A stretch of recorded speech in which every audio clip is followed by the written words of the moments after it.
มากกว่าสงฆ์ไปถึง150ข้อศีลพระภิกษุณีนั้นมี311ข้ออาบัติอย่างหนักอย่างเบาและก็เป็นสิ่งที่จะหันได้ว่า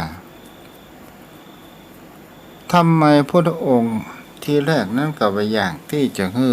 เพศสตรีนั้นเข้ามาก็เพราะว่าบางคราวเป็นสิ่งอันตรายแก่การประพฤติพรหมจรรย์ของกุลบุตรนั่นเองมันก็อย่างว่าไม่ยิงกับหัวใจมันเป็นคู่ของบนโลกใบนี้เป็นสิ่งที่บางคราวอาจจะทำให้เป็นอุปสรรคปัญหาในการประพฤติพรหมจรรย์ศรัทธาญาติโยมทั้งหลายก็ด้วยเพราะเหตุนี้พระองค์นั้นที่แรกก็บอกข้าอนุญาตต่อมาเมื่อพระพุทธศาสนาหลังจากพระองค์ปรินิพพานนานไปเขาก็จะหันได้ว่าพระภิกษุณีสงฆ์นั้นหายไปอย่างประเทศอินเดียก็โดยการที่ว่าก็คงจะมีแห่งการทำลายต่างๆนานาและปิกมาฟื้นสมัย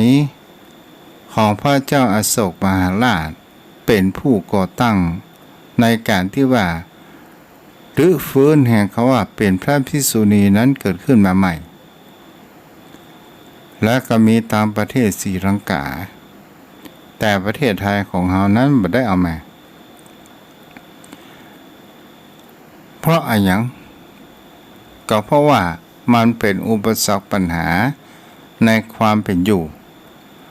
เรามาอยู่วัดโดยการศรัทธาญาติโยมทั้งหลายบางค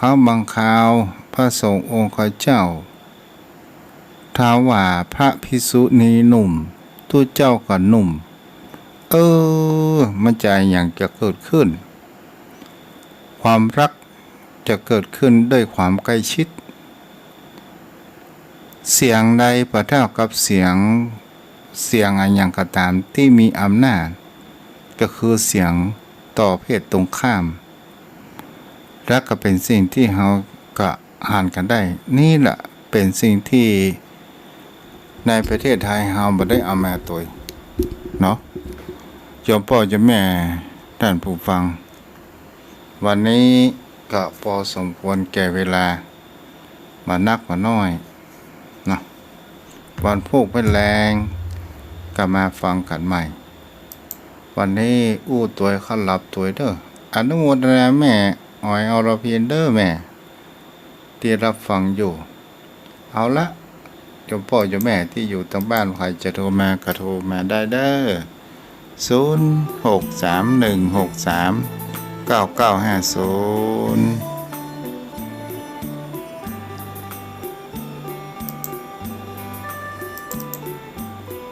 ฟังเพลงนี้กว่าเนาะเจริญพรราชการครับอาจารย์ครับหลวงพ่อไหว้สาครับพังโมกครับพุทธยานครับครับผมเคยถามไม่ชีนะประมาณสัก8 ปีเข้าปีที่ท่ารถจ้ะขึ้นเข้ากรุงเทพถามว่าหลังจากที่ว่าพระเจ้าไม่ให้บวชมันกี่ปีฮะมันจากพระเจ้านิพพานแล้วแต่ในเรื่องตอนนี้ก็ไม่ได้สืบค้นเลยแต่มันก็คงจะหมดยุคที่ศาสนาอื่นไม่ชีบอกฮะไม่ชีบอกว่าพระพุทธเจ้านิพพาน111 ปีมั้งจะไม่มีภิกษุณีจะแล้วบางคนมาเจอบางคนก็บอกว่ามากกว่านั้น112 ปีหรือไงเนี่ยลืมไปแล้วผมก็ลืมจะถามแม่ชีที่ท่ารถแกเข้ากรุงเทพเหมือนกันวันนั้นจ้ะขอบคุณข้อมูลเนาะ8 ปีได้แล้วมั้งจ้ะอนุโมทนาเด้อหลวงพ่อไว้สาครับใช่ครับ ใครจะโทรมาหา0631639950เจริญพรแม่นวล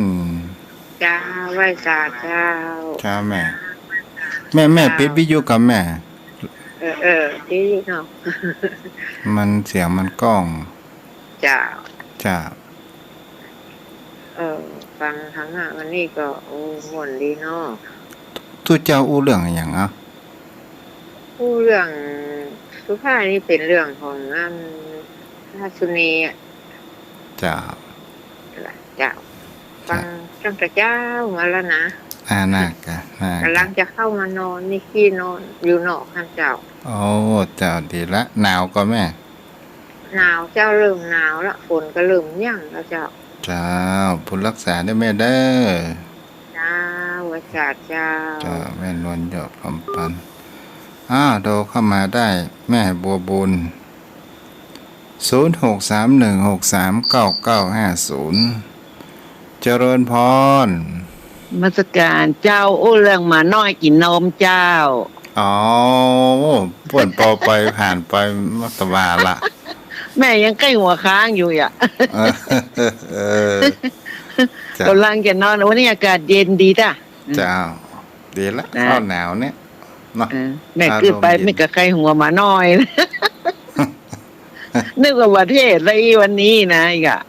เจ้าวันนี้ จ้ะ อู้เรื่องพระอานนท์เนาะ ก็เขา จ้า ก็ พระ ได้ นนท์นะกะ ฟัง จ้ะ ฟังว่าพระอานนท์ก็เป็นผู้มีพระคุณในพุทธศาสนามามีพระอานนท์รักธรรมคำสอนของพุทธองค์ก็จะหายไปตามกาลเวลาเนาะ จ้า จ้า จ้า จ้า วันพุกวันพุกออกอยู่ก็หาออกนอก ออกกันไหมวันโพกก็ไป โอ้เมื่อวานเนาะ ก่อนเจ้าไปที่อำเภอค่ะออกกันวันโพกอ่ะ แม่ก็ไม่มีว่างเมื่อวันก็ไปงานโซเพียเอียวางเนี่ย ธรรมดากันเนาะ ใครอีกหน่อยวางนี้นะมันมีงานเยอะ ผลิตพอบัตันก็ ผลิตบัตรการปั๊มเงินกับบัตรการนะ สมาชิก เจ้าสาธุนะเจ้า รักษาเจ้าโทรเข้ามาได้เลยพ่อหนานฟังอยู่กับโทรเข้ามาได้เจริญพรฮัลโหลแม่ดอกปี้งละฮัลโหลนึงเอาไว้ที่อีกก่อนเนาะโทรมาแต่ไม่พูดพ่อหนานโทรเข้ามาเจริญพร เช้านมัสการเจ้าอันนี้แม่ดาราหนองเป็ดสารปีจังใหม่เด้อ เจ้าแม่ดาราเจ้า คุณแม่เมาเนี่ยกินเจ้าใส่บาตรวันพุธ อ๋อ ตื่นมาได้ยินท่านว่าขลับแม่ก็ได้ยินอยู่ เจ้า เคยเปิดฟังย อืม แล้วก่อนอินดูท่านขลับกว่าขลับนั่นอย่างไรอะเนาะ เจ้า แม่มาเป็นอย่างแต่ท่านนี่ก็เข็ดเป็นม่วน เจ้าบุญรักษา อย่างนั้นเนอะนมัสการท่านเนอะเบอเจ็บไปได้ป่วยเนอะ สาธุเจ้าแม่ดาราพ่อหนานโทรเข้ามาสนทนาเรื่องพระภิกษุณีนะท่านจะได้เจริญพรฮัลโหลอย่างนี้โทรมาแล้วบอกนี่โทรเข้ามาเด้อ0631639950เจริญพรแม่แดงตอกตะล่อม เจ้าไหว้ศาลเจ้า จ้าแม่ เจ้าฟังอยู่เนื้อ จ้าดีอนุโมทนาบุญตัวย กำลังเริ่มอู้ปอพ่องละ แกมันก็ยังมันก็ที่เฮาจะไปเศร้ากับมัน เจ้า เฮาได้ สู้เนาะ เฮามีคะแนน100เฮาเหลือ80ก็ยังดีกว่าเหลือ40ตุ เจ้า แล้ว ฟังตลอดเน้อ เจ้าบุญรักษาเจ้า เจ้าไว้สาเจ้า เจ้า เจ้า 0631639950โอ้แม่คืนวันนี้มีคนฟังเยอะเนาะเจริญพร นมัสการเจ้า แม่อู้ดังๆหน่อยนะแม่ บ่ได้ยินกับเจ้า แต่กี้มันมีอยู่ในหู้ยมันไม่บ่า แม่อยู่ในห้องเจ้า จะได้ยินละ เจ้า จะแม่ฟังที่ไหน อยู่ปลาแม่แดงโดนสะเก็ดในกรุง อ๋อ เจ้า แม่โป่งจะ แม่ฟังทุกวันนะเจ้า เจ้าอนุโมทนาด้วยแม่ แม่โดนสะเก็ตหนาวกับแม่ หนาวเหมือนกันแล้วเจ้าเดี๋ยวนี้ฝนวันนี้มีแดดจะเป็นวันมีแดด เจ้ามันก็เข้าสู่แล้วเนี่ยเราดูหนาวแล้วดูแม่ เจ้า มันจะหนาวขี้วอนหมูเด้อ เจ้า เจ้าบุญรักษาเด้อ เจ้า เจ้า0631639950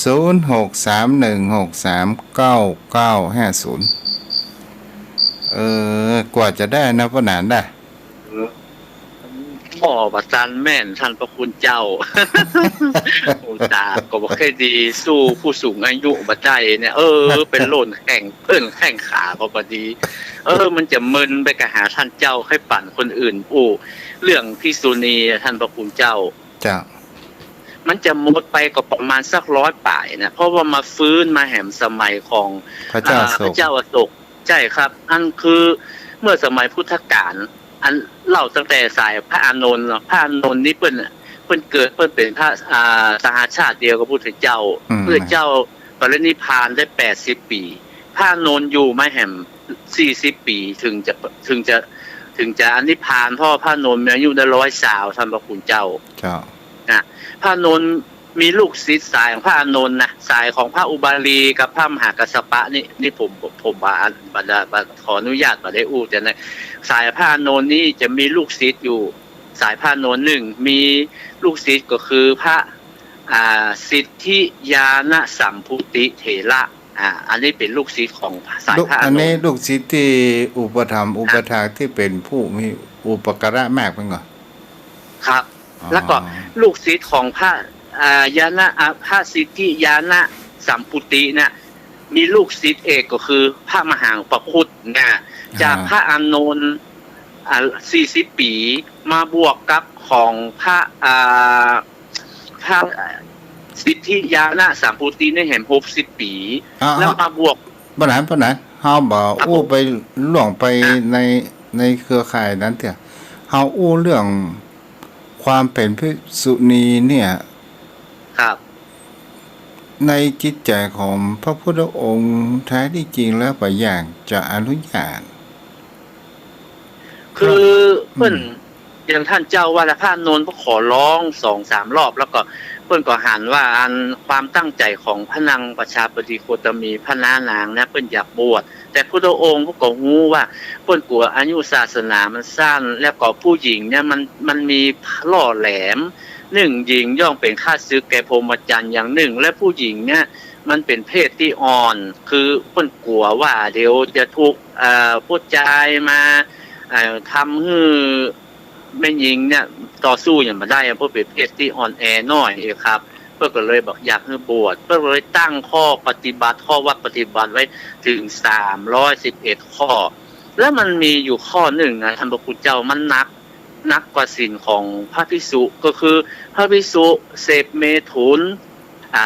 จะต้องปาราชิกแต่ของภิกษุณีนะครับเพียงแต่ตั้งใจความกำหนัดแต่ต้องชายหรือบุรุษก็ปาราชิกหมายความว่าพระภิกษุนี้ต้องเสพเมถุนถึงจะต้องปาราชิกแต่ภิกษุณีเพียงแต่มีความกำหนัดนี่กึดแล้วก็ไปยุบต้องก็ใจยุบต้องเนี่ยมันปาราชิกเลยมันหนักกว่าพระภิกษุอีกครับแล้วเพิ่นก็เลยตั้งไว้ข้อวัดปฏิบัติไว้หนักหน่อยแต่ว่าลูกกรรมต่างๆนางประชาบดีโคตมีเพิ่นรับได้เพิ่นอยากจะบวชแต่เพิ่นก็ทำเพิ่นว่าเพิ่นรับได้บอกมาอย่างเพิ่นบ่คัดค้านแม้แต่ข้อเดียวพระเจ้าก็ทรงอนุญาตให้บวช แต่ก็มีพระเถรีหลายองค์อุบลวรรณาพระเขมาพระนางปัจจาบดี โอ้อันภริยาสุมาเตอร์อมเหสีเปิ้นก็ได้รอพระนางยโสธราต่อมาได้เป็นพระนางนางปัจจาจาราก็ได้เหรอ กาญจนาเถรีปัจจาจาราก็ได้หลายท่านที่เป็นพระอรหันต์อาหารตาครับพระนางพัทธกัญจนาเถรีก็คือพระนางยโสธราเนี่ยก็ได้เป็นพระอรหันต์นะครับ แต่ว่ามันมาหายมาในสมัยพุทธกาลที่ผมอู้ตะกี้ก็คือได้100 กว่าปีคือมันมาโผล่เอาสมัยของพระเจ้าโศกมหาราชเนี่ยจากพระนนท์จากพระนนท์มาพระญาณสิทธิสัมพุติแล้วมาถึงพระมหาอุปคุตเนี่ยเมื่อมาหาพระมหาอุปคุตแล้วถึงจะมีพระภิกษุณีมันก็ได้100 กว่าปีมาครับแล้วมาเมืองไทยเฮาก็บ่มีปรากฏหลักฐานว่าพระภิกษุณีในเมืองไทยเฮามาเผยแพร่สมัยพระเจ้าโศกมหาราชบ่มีครับมีแต่พระภิกษุเอาขึ้นเฮือบ่ได้ดู แม่นมันคงจะเป็นอย่างท่านเจ้าว่านะคือมันอยู่ร่วมเดียวกันถึงพระภิกษุมันคงจะยากลำบากแต่ท่านเจ้าว่าเพิ่นแบ่งเขตแต่ละอาณาเขตมันกว้างอย่างวัดเนี่ยเวลาหมดละโอ้ไว้สาแล้วท่านเจ้าเด้อกลับแต่ไทยไว้สานะครับจ้าบุญรักษาเด้อนอนรับฝันดีเทวดาคุ้มครองอายุวโนสุขังพลังเด้อวันผู้กลับมารับฟังกันใหม่เนาะโยมพ่อโยมแม่ท่านผู้ฟัง